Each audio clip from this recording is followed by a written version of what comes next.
De volta com o Em Discussão, hoje falando sobre mídia e violência. Recentemente, aqui na Universidade Federal da Paraíba, houve um seminário sobre o assunto e onde também foi lançado o Observatório da Mídia Paraibana. Dá só uma olhada.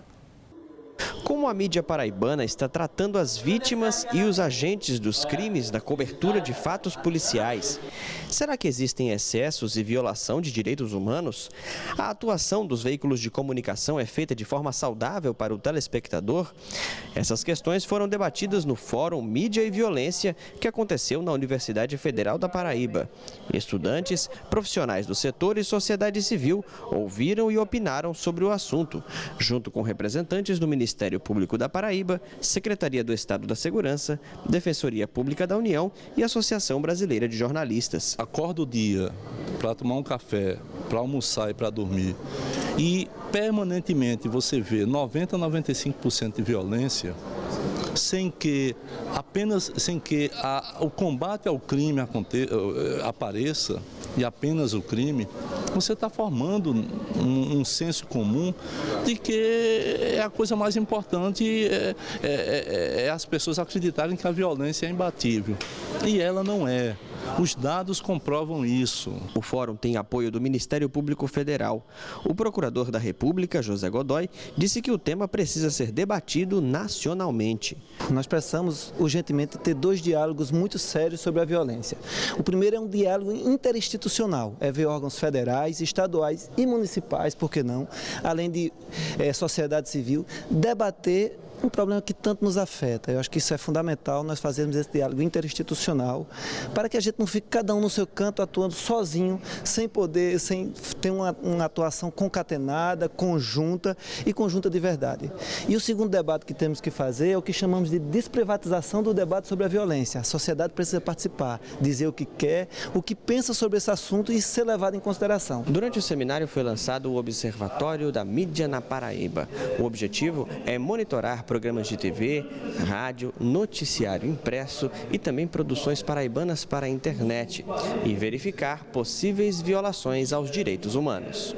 O observatório pode acolher essas denúncias e encaminhar para órgãos competentes e agências reguladoras. Os observatórios da mídia, eles têm um papel muito importante na sociedade de fazer com que o telespectador comum, que tem um contato com a televisão, com o jornal, com o rádio diariamente, ele possa participar sugerindo programação, reclamando sobre alguma coisa que ele não gostou de ver ali, da mesma forma que reclama de uma linha de ônibus que está passando no horário errado, da mesma forma que reclama de um posto de saúde que não está atendendo, lembrando que uma rádio e uma televisão são concessões públicas, do mesmo jeito. Então a sociedade tem que se manifestar. A discussão também passa pela busca de soluções, porque para os especialistas é possível sim fazer jornalismo de fatos policiais de forma ética. Diana, esse observatório, como é que ele vai funcionar? Como é que na prática o telespectador vai poder consultar esse observatório também quando ele se sentir ofendido por alguma coisa? É assim que funciona? Inicialmente a gente pretende monitorar periodicamente as publicações que têm esse viés policialesco no rádio e na televisão e depois, identificadas algumas violações, a partir de uma tipologia previamente estabelecida, a gente vai se apropriar desses dados e, na verdade, tratar esses dados e expô-los à própria mídia, né, aos próprios veículos e também à sociedade em geral. Como a ideia ainda é muito inicial e a gente ainda está engatinhando no lançamento do observatório, a gente pretende também incorporar a participação da sociedade civil, sim. Só que, neste momento, ainda não temos canais para tanto. O senhor acha, professor Carmélio, que vai conseguir alguma regulação, que eu posso dizer não, né? Mas assim, uma orientação para os apresentadores e para os editores desses programas policiais? Esse observatório pode melhorar a qualidade dos programas que estão sendo exibidos? Olha, eu acredito que sim, Rafael, principalmente porque a gente, de certa forma, vai contar com uma instituição que é muito respeitada, que é o Ministério Público, está entendendo? Então, isso vai fazer um diferencial, tá certo?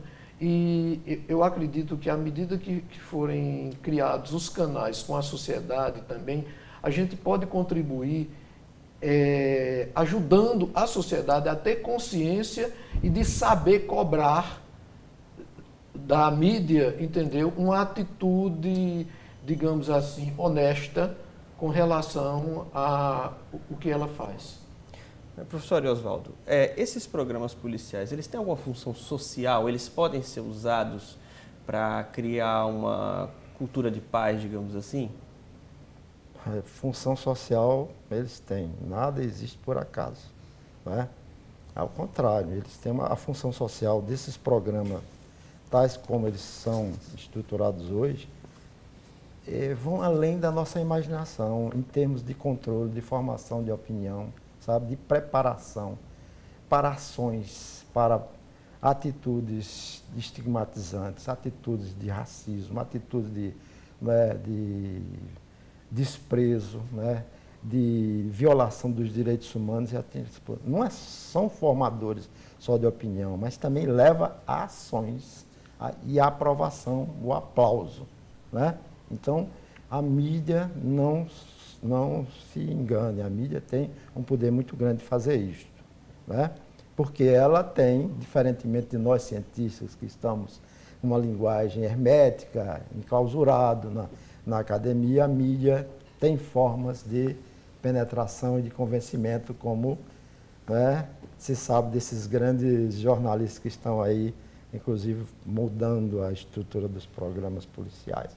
Então é isso aí, sem dúvida nenhuma, a mídia é responsável, ela tem o poder de sair. Agora, a minha posição, que ligando a questão do observatório, porque às vezes as pessoas podem imaginar, sobretudo quem atua nessa área de jornalismo policial, que um observatório dessa natureza é uma forma de controle, né, da inteligência, da academia, né, ou do judiciário, para evitar. Não, acho que não é controle, né? O que esse observatório tem, para mim, como missão principal, primeiro é acompanhar, né, o que está ocorrendo nessa área, né, registrar, estudar, discutir, debater e, digamos, barganhar, negociar espaço para que outros agentes sociais participem também da formação da opinião pública, da notícia e passem a discutir realmente violência. A gente conversou com Domingos Meirelles, ele é que é presidente da Associação Brasileira de Imprensa, mas também já passou, por exemplo, com experiências parecidas, como o programa Linha Direta, que foi, acho que, a única tentativa da TV Globo de fazer um programa nessa linha policialesca. A gente conversou, inclusive, falou sobre o histórico desse tipo de notícia na mídia. Dá uma olhada. A questão da relação entre a mídia e a violência não é uma questão nova. Ela foi uma questão que apaixonou, principalmente os antropólogos criminais, no final do século XIX. Entre eles, o César Lombroso. O César Lombroso, ele fazia o seguinte questionamento: até que ponto essa notícia interessa mais ao crime ou à sociedade, ou seja, ao leitor, né, ou a quem frequenta o mundo do crime? Então, essa é uma discussão que, apesar de ser uma discussão antiga, ela está muito presente nos dias de hoje. Eu acho que cada caso é um caso, eu acho que a televisão é um pouco responsável por produzir determinados tipos de comportamento.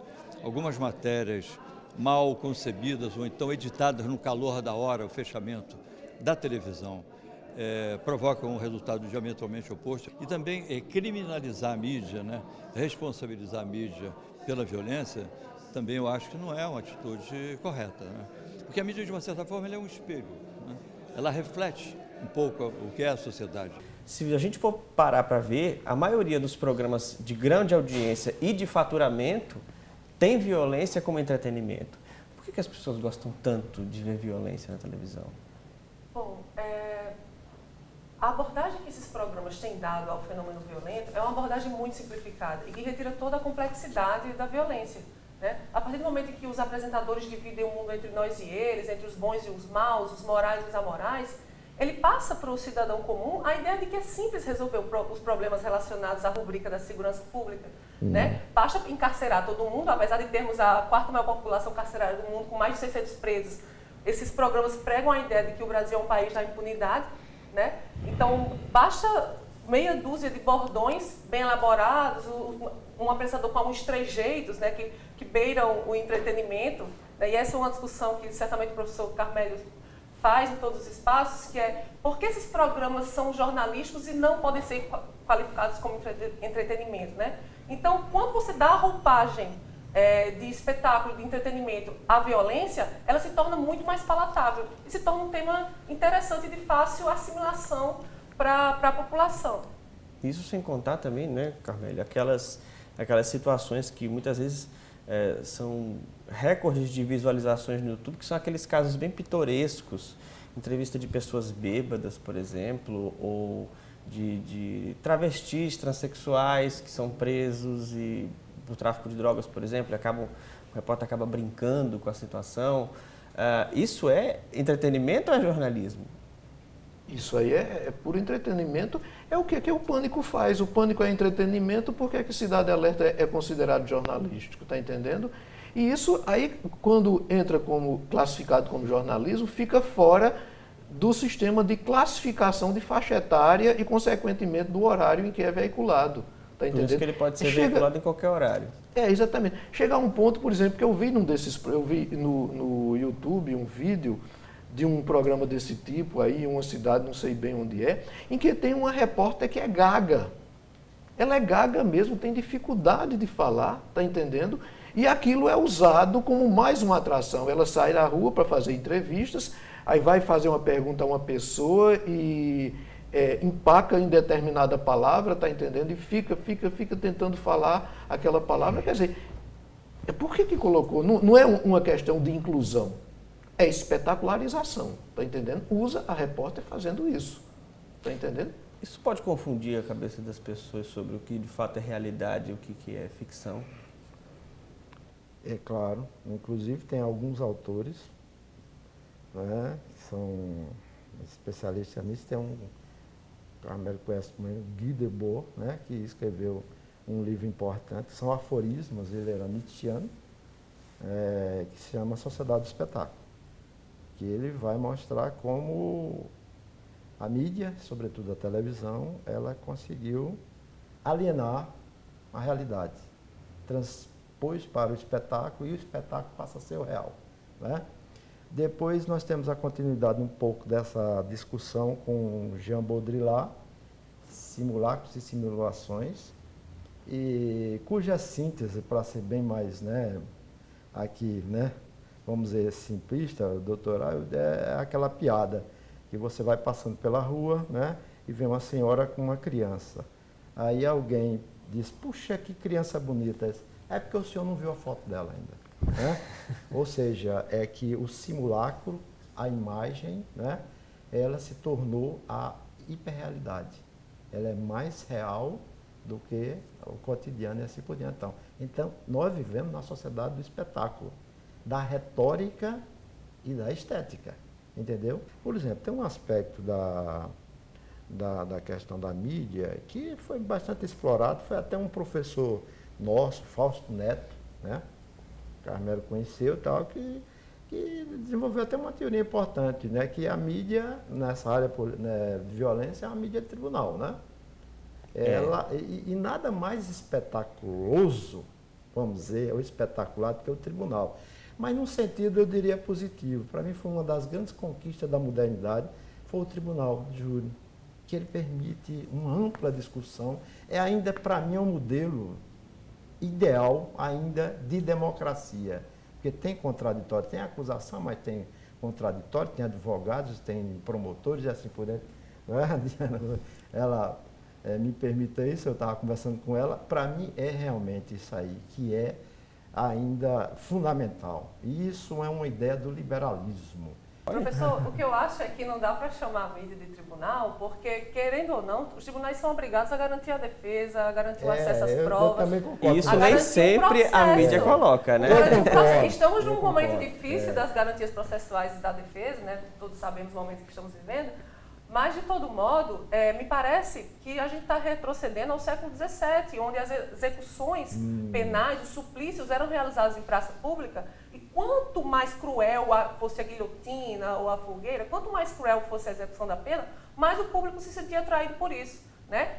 Não foi no século XVII que as penas passaram a sair do corpo dos indivíduos e passou a se ater à alma, né? E aí surgiu aquela prisão discreta, a pena discreta, que é a privação de liberdade. As pessoas são escondidas da sociedade. Mas me parece que a gente está retrocedendo um pouco à espetacularização do crime, a espetacularização do flagrante, onde não tem nem processo ainda. Não, eu tenho a É um sensação... retrocesso importante. Eu tenho a sensação O espetáculo do suplício, né? Em praça pública, né? Você chegou a esse momento novamente. Né? Naquela praça pública que Milor Fernandes falou, a mídia, né? Na televisão. Claro. Eu tenho a sensação que às vezes a notícia vai de um jeito... Cita-se um caso, por exemplo, de um rapaz que foi amarrado no meio da rua porque roubou. E de repente começam a aparecer outras notícias parecidas, Brasil afora, e a gente fica pensando, o pessoal está copiando isso, está vendo um exemplo e está seguindo? Ou é o jornalismo que começa a observar casos parecidos e começa a divulgar? Eu acho que nesse caso aí, eu sei que você está citando o caso do comentário de Raquel Sherazade, não é? Não, eu acho que aquele comentário dela fez um papel de legitimador. Sabe por quê, Rafael? Porque um caso de linchamento em qualquer lugar no Brasil seria motivo de notícia em toda a imprensa nacional. Tá Mas entendendo? a gente sempre tem a impressão Então, de que quando tem um caso de linchamento que repercute muito, depois começam a aparecer outros casos de linchamento em outros lugares do Brasil. Sim, justamente, eu acho que é justamente esse efeito, tá entendendo? Dependendo dos comentários que surgem a partir daquele caso de linchamento, que naquele caso houve um comentário, quer dizer, você imagina o seguinte, uma bancada de telejornal, não de um telejornal sensacionalista, mas, digamos, um telejornal considerado sério, uma comentarista também que já tinha ganho esse determinado status, ela deu legitimidade àquela ação, entendeu? E aí, consequentemente, as pessoas, digamos, as pessoas que tinham a ânsia de fazer isso, mas se sentiam um pouco...